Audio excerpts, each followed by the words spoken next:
Hey, it is Monday, and you know what that means. It's another episode of Snipes and Stripes Weekend Edition.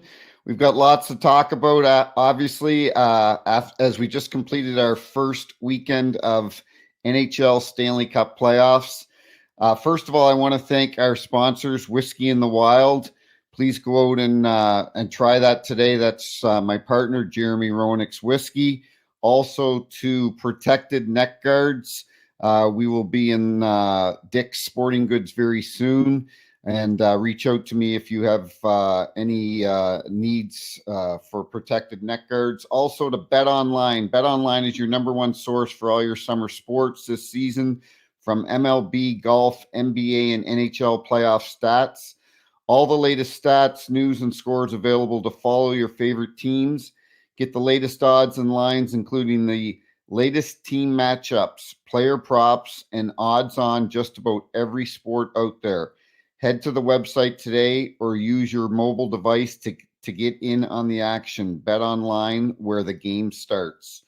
So let's get right into it. We had two games on Saturday. Very exciting. First one was the Islanders and the Carolina Hurricanes. Islanders are going to hang around. They're going to hang around this series. They're going to make it tough on Carolina. The final score was 3-1. I just don't see the Islanders being able to score enough goals to win this series. This is the problem that Carolina has, is that they just do not have enough offense. They have a great defense. They have phenomenal goaltending. But at the end of the day, I just cannot see the Islanders beating Carolina. But they'll make it interesting. It wouldn't surprise me at all if this goes 6 games, possibly even 7. It may, they may stretch it out to 7, but I see it being a 6-game series. Freddie Anderson was incredible on Saturday. It was 2-1 for Carolina in the third period. He made this phenomenal save that I forget who shot the puck from the Islanders, but he made this phenomenal save that would have tied the game 2-2. He seems to be he's a goalie that Toronto could probably use right now, even though Toronto used to have him. But he was injured and he was out a fair amount this year. When I say injured, he had a blood clot issue, and he came back to play the last 10 games and was on fire the last 10 games. So this bodes really well for Carolina. If you've got a strong goaltender at the top of his game right now, because Carolina, first of all, they got 4 solid lines. They've got a phenomenal defense with Pesce, Burns, Slavin. It's a very impressive team they have. I watch that team and I don't get really excited, even though I know they're a very good team. I don't know if they have what it takes to make it to the Stanley Cup final, but we're only in game 1. Let's see where the chips fall. Kuznetsov scored a goal, did the bird dance, whatever you want to call it. But that's good. That's good for Carolina. They need a guy like Kuzi to play well. And then their fourth line with Nesson, and then Natchez scored the empty net goal. So looking forward to another game tonight in that series. Let's get to what everybody is talking about, and that is the Toronto Maple Leafs. 5-1, they lost to Boston. Wasn't even close. Jeremy Swayman played phenomenal, 35 saves. Can't say the same for Samsonov. He had 19 saves. Pat Maroon, I tweeted out during the game, his first shift or first period playing playing for the Boston Bruins, his first playoff game. Uh, the first period, he was absolutely phenomenal. His first shift, he assisted on Boston's first goal that was scored by Beecher. What Patty did is he picked up the puck on the sidewall, and the defenseman pinched in. Ryan Reeves should have covered for the defenseman, but he decided to try to get involved physically and put himself out of position. And Patty Maroon chipped it up the boards. Boom, 2-on-1. Beecher scores. Jake DeBrusk, strong game, 2 goals. Trent Frederick, my buddy here from St. Louis, empty net goal. He had a career high 18 this year, so good for Trent to get on the scoreboard. I just don't see this Toronto team beating Boston. And people will say, well, it's only game 1. Yeah, it is only game 1. But guess what? They've played 4 other games. This is now the 5th. They've played 4 other games against the Boston Bruins this year and haven't beat Boston once. They are 0-5 against the Boston Bruins. So all of a sudden now we're supposed to think that, well, there's 6 games left in the series and they're going to win 4 out of the next 6. And that's the problem when you lose the first game. Whether you're playing at home or on the road, it's a problem losing the first game because it's a crazy stat. And sometimes stats are thrown out the window in the playoffs. But 68.2% of the teams that win the first game of the series win that series. 68%. We're almost talking 70%. Because now Boston's only got to win 3 out of the next 6 games. They got to go 50-50, right? Toronto's got to win 4 out of the next 6 games. Very difficult to do. I tweeted out, geez, I don't know. Maybe I should stay off of Twitter when it comes to Toronto fans because all I said, I didn't even beat up the team. I just said prediction.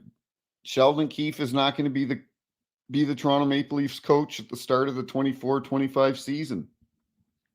Well, now I got fired for fixing games, which obviously never happened. I wouldn't be in this dungeon of an office. I'd be in a place in Cabo instead of my little house in Chesterfield. Okay, so quit saying that I fix games. It's actually I love it. It's comical because the Toronto fans, you can get under their skin so easy. It's crazy. Now, if I had to tweet it out, they don't have any leadership. Their star players don't perform in the playoffs. Then I'm sure Twitter would have even exploded even more. But those are the facts. Tavares, I said it months ago to JR when Liljegren, their defenseman, got hurt in Boston by Brad Marchand. He broke his leg. I said, Tavares should be stripped of his captaincy. He's not a leader. He has done nothing. He does nothing to lead that team. And people went ballistic that I would even suggest that he would that you would strip his captaincy. But he was non-existent in game 1. It's unbelievable. I respect the player John Tavares. Let's not cloud the situation by my comments. I respect John Tavares as a player, but as a leader, I don't see him as a leader. He never did it in Long Island with the Islanders. He leaves there, and that team went on a couple good playoff runs. He hasn't done it in Toronto. The most that he's ever done is get them out of the first round last year. He's been there for 6 years. They've only got out of the first round once. The other problem is, well, there's a couple problems. Willie Stiles, Nylander, I don't know what's going on. Played 82 games. Didn't look like he did anything in game 82. We saw his effort in game 82. It was pathetic, to say the least. And now he's hurt. And I don't know they need him in the lineup. Like they need William Nylander in the lineup. But even if he gets in the lineup, I don't know how much of a impact he's going to have. AM34, I have praised Austin Matthews several times in the past few weeks in his pursuit of 70 goals. I think the guy is just a prolific goal scorer. But guess what? It's different in the playoffs. You don't have as much time and space. You don't have as much room to make a play. Everybody's, I've said it before, people that don't throw hits are throwing hits. There's not as much room to make a play in the playoffs. I don't know if Austin Matthews' game is suited for the playoffs. When I see a player like Alexander Ovechkin, who has excelled in the playoffs, that's because he's playing a 200-foot game. He is throwing checks in the offensive zone. He is back checking his rear end off and throwing checks and covering guys in the back in the end zone, in his defensive zone. I don't see Austin Matthews have that same type of passion that a Sidney Crosby has, that an Alexander Ovechkin has, that a Nathan MacKinnon has. And it's a problem. It's a problem with the makeup of that team. They don't have the leadership. They don't have the leadership in that group. And I think part of it starts with their coach. I'm not a big fan of Sheldon Keefe. I don't think he'll be the coach at the beginning of next season. I could be wrong because Brad Treliving signed him to a new 2 or 3 year deal before the start of this season. But I think that was more out of necessity to show the team that we stand by this coach. But what are you going to do if you get bumped out after the first round? And Keefe has been there for 4 or 5 years, and the furthest 3 or 4 years at least, and the furthest he's ever got them is one trip to the second round with all the talent on that team.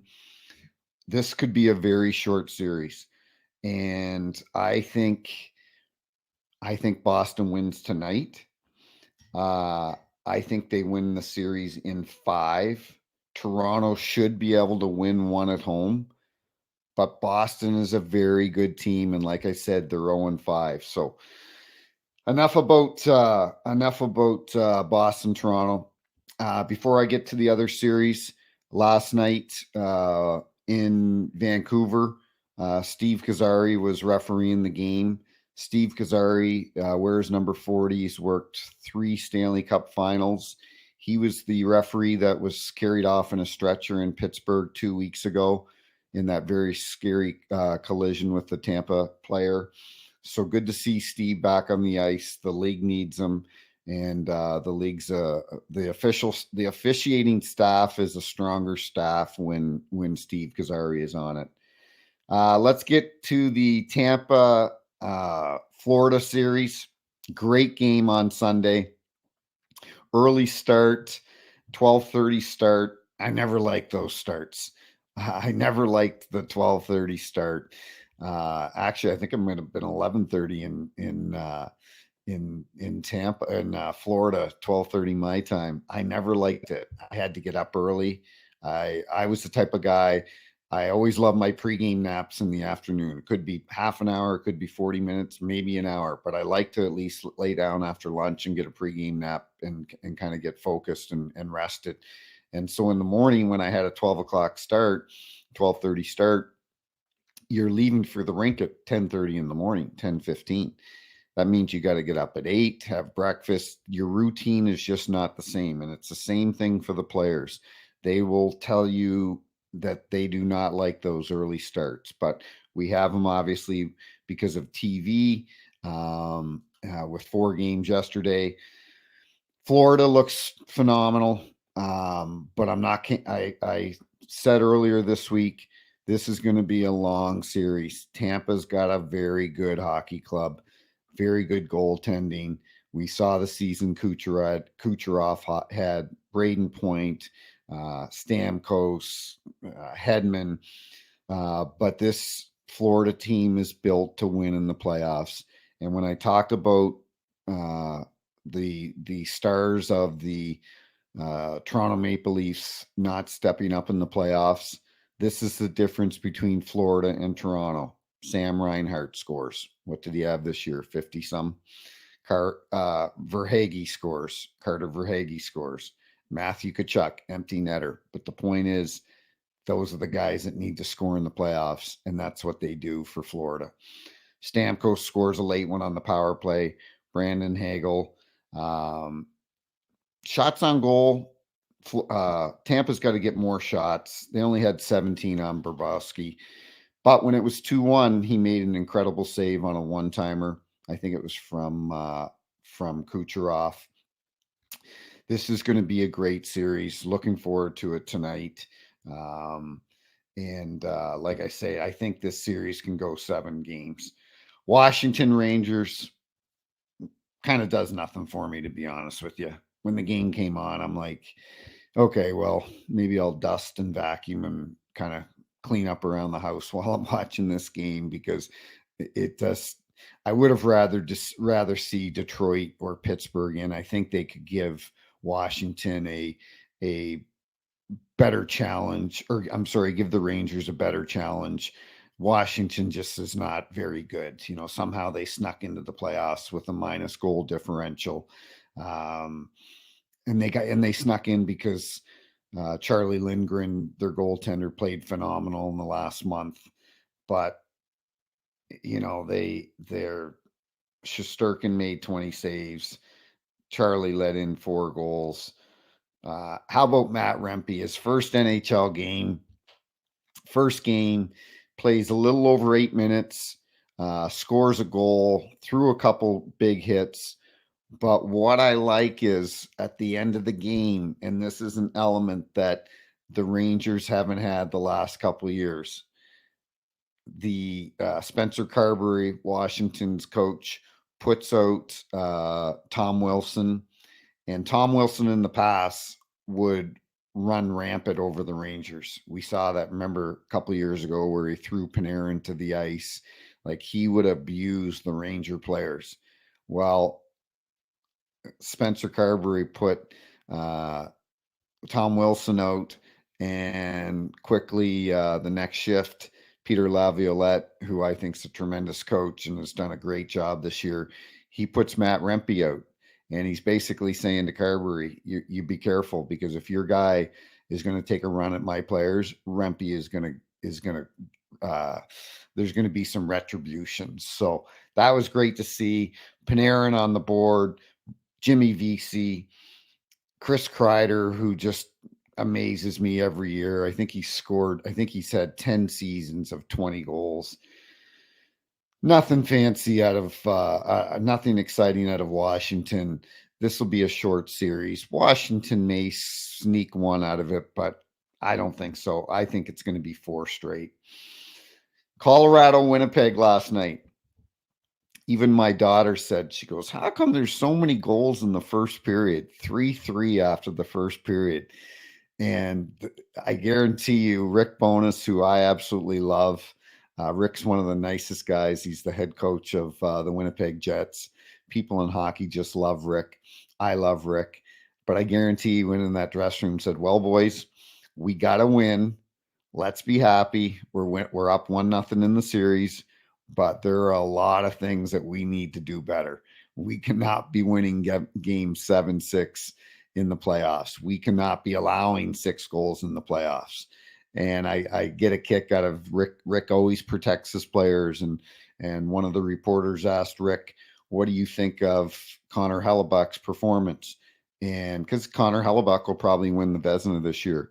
And he quickly said, I can't fault Connor on any of those goals. Well, I guarantee you if they lost 6-5 and he had allowed six goals, Rick might have been saying we need to have better goaltending. But he protected his goalie because they got the win, and that's what a good coach does. Kyle Connor, stud, 2 goals last night. Goes very underrated. He's one of the purest goal scorers in the NHL, but he's very underrated and doesn't get the recognition because he's playing in Winnipeg. But this guy is a beast and was hurt a little bit this year, but phenomenal player. even when it was 6-4, 7-4 for Winnipeg, I had a feeling that this game was long ways from being over, just because of the explosiveness of Connor McKinnon, and the offensive power that they have up front with Mikko Rantanen and Cale Makar on the back end.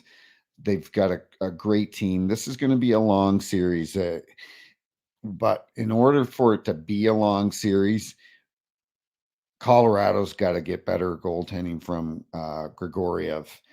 He was atrocious last night, and the problem is their backup, Uni something or other.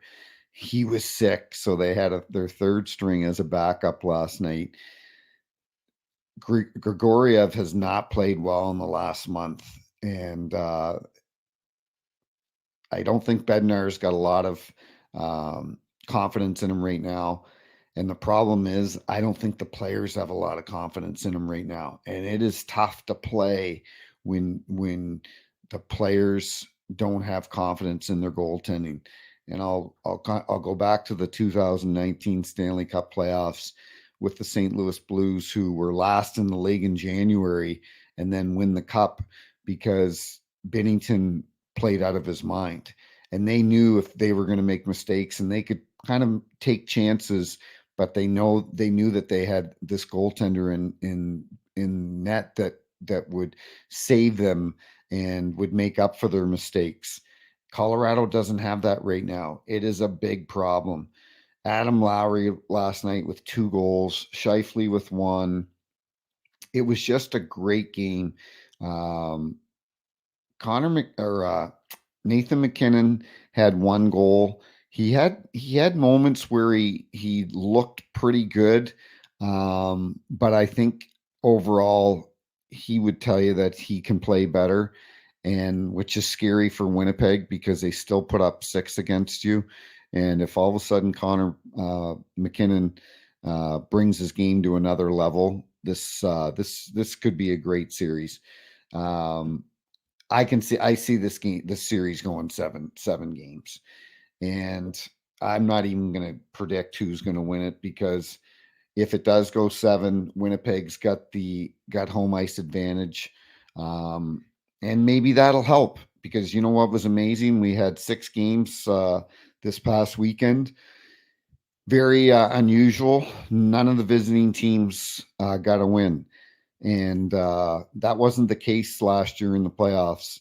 A lot of teams would win on the road, and home ice advantage didn't seem to be as important as it seemed to be this past weekend. Nashville, Vancouver, great hockey game. Exactly the type that I thought that it would be. Close checking. Nashville is not a great team off the rush. They create most of their opportunities, cycling, turnovers in the offensive zone. They, like I say, they don't create a lot of chances off the rush. They create chances with turnovers, cycling in the end, and then also with their D getting engaged, like Roman Yossi. UC Saros played very well. Jason Zucker scored for Nashville. I had a big smile on my face when I saw that. Jason Zucker is just a tremendous human being. I loved it when I reffed him. He's had a great career. Just when I think it's time for him to retire, he plays for another year. And teams always pick up a Jason Zucker for the playoffs because he knows what it takes to win in the playoffs. So shout out to Jason Zucker. Also Ryan O'Reilly, guy's a stud, man. This is the type of player that Toronto needs. Toronto had him last year. He was an unrestricted free agent. He was able to sign wherever. Rumors are Toronto wanted to re-sign him. Rumors are he didn't like the makeup of that team, and he chose Nashville. Whether that's true or not, I don't know. But shout out to Ryan O'Reilly. And then the guys that that you need your superstars to play well in the playoffs, but then you need your second, third, fourth liners to pick it up. And Dakota Joshua, who I first saw, he was a St. Louis Blue for a short period of time and got traded to Vancouver. Big body, type of guy that Rick Tocchet likes. Scored two in a matter of, he scored two in the third period, and that was the game. But this was shots 22-21. Not a lot of penalties, hard hitting game. But this is the type of series we're going to see here. It's very close checking. Yes, Nashville or not. Yes, Vancouver won, but I think Nashville has more to show. I think that this is a series that can easily go 6 games. Looking forward to that tomorrow night. Today we've got the marquee matchup that everybody can't wait to watch, the early game, Toronto at Boston.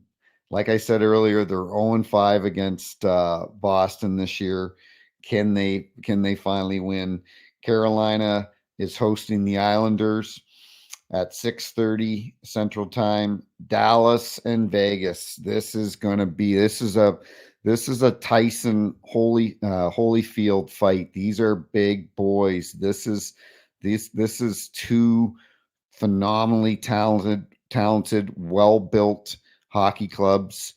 Can Vegas get the goaltending? Adin Hill hasn't played great the last little while. He's been injured. Can Jake Ottinger play to the level that Dallas needs him to get to the second and third round? This is going to be a phenomenal hockey game. I cannot wait to watch it. And then our last game tonight at 9:00, the LA Kings at Edmonton. It seems like they've played each other about 10 times, but I think they've played each other the last 2 or 3 years. Edmonton should win the series, but never count out a team with Drew Doughty, Anze Kopitar. They're strong down the middle with Philip Deneau, and this is Pierre-Luc Dubois.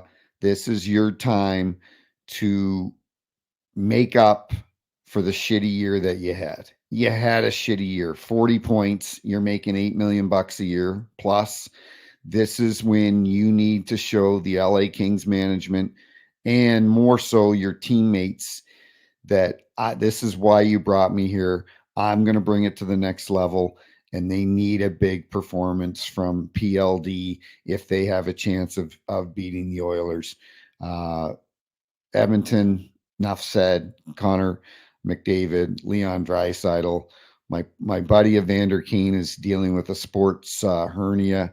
I'm not sure whether he'll be in the lineup, but they added some key pieces towards the end of the season with Adam Henrique, Carrier. Their back end is stronger this year. Bouchard had a phenomenal year. You have Ekholm, and Stuart Skinner has had a very solid season. And I don't think there's any concern in Edmonton about the goaltending anymore. I think Stuart Skinner is going to rise to the occasion, and this will be a great game tonight. I'm really looking forward to it. So we'll talk on Wednesday on another episode of Snipes and Stripes. That's our weekend update. Thank you to Believe TV and Caffeine TV, and to our sponsors, Whiskey in the Wild, Protected, and to Bet Online. Thank you very much, and we'll see you on Wednesday.